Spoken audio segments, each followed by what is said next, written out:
జనవరి 22వ తేదీ దగ్గర పడుతున్న కొద్దీ అయోధ్య రామాలయం ప్రారంభోత్సవం గురించి అనేక ఆసక్తికర విషయాలు వెలుగులోకి వస్తున్నాయి. మొదట ఈ ఆలయంలో తగిలించబోయే గంట గురించి, ఆ తర్వాత ఆలయంలో ప్రతిష్ఠించబోయే శ్రీరామచంద్రమూర్తి విగ్రహాల తయారీ గురించి తెలిసిందే.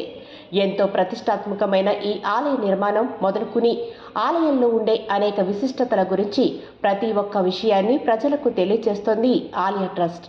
ఈ ట్రస్ట్ పేరు రామతీర్థ క్షేత్ర ట్రస్ట్. ఇక తాజాగా రామాలయానికి సంబంధించిన మరో విషయం వెలుగులోకి వచ్చింది. అదేంటంటే, ఈ ఆలయంలో ఇచ్చే ప్రసాదం సాధారణంగా దేవాలయానికి వెళ్లిన సమయంలో భక్తులకు దేవుని ప్రసాదాన్ని అందిస్తారు. ముందు భగవంతునికి నివేదించిన ఆ ప్రసాదమే భక్తులకు పంచిపెడతారు.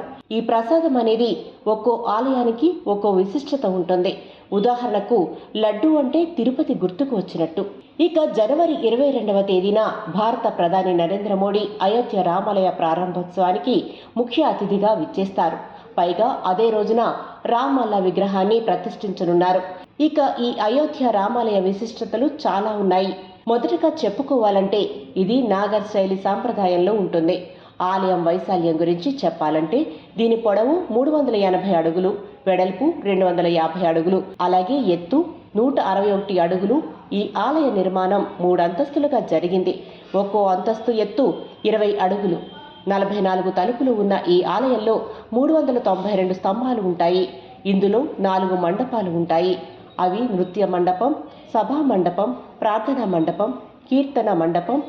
అన్నిటికీ మించి ఆలయ గర్భగుడిలో రామల్ల విగ్రహాన్ని ఆలయ విశిష్టతలు.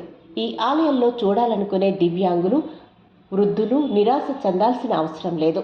ఎందుకంటే ఈ ఆలయంలో వీరిని దృష్టిలో పెట్టుకునే ర్యాంపులు, లిఫ్ట్లు ఏర్పాటు చేశారు.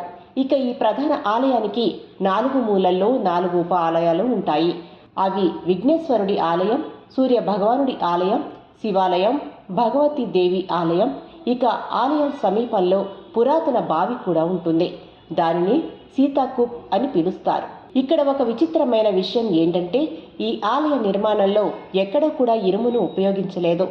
ఆలయ పునాదులను 14 మీటర్ల రోలర్ కాంపాక్ట్ కాంక్రీటుతో నిర్మించారు. అంతేకాదు, ఈ ఆలయంలో మురుగునీటి శుద్ధి, నీటి శుద్ధి కేంద్రాలు, అగ్నిమాపక కేంద్రం కూడా ఉన్నాయి. ఈ మందిరాన్ని పూర్తిగా భారతీయ సాంప్రదాయానికి అనుగుణంగా స్వదేశీ సాంకేతికతను ఉపయోగించి నిర్మించారని తెలుస్తోంది.